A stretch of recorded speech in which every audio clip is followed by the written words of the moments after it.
Hey folks, Matt and Bill here. A big moment. The two kits have arrived, and we will reveal that they are the reproduction kit that Jeff Petrowski and company redesigned. It was a global effort back in 2011.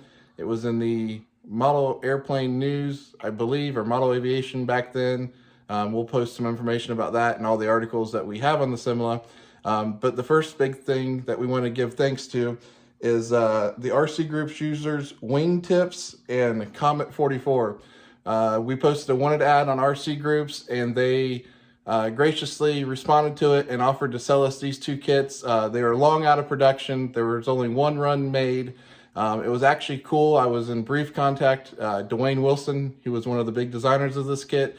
He posted on one of my threads on Facebook and said there were only about 80 of these kits made, and we got two of them. So big thanks to Wingtips and Comet 44 and RC Groups for offering these kits for sale. Thank you.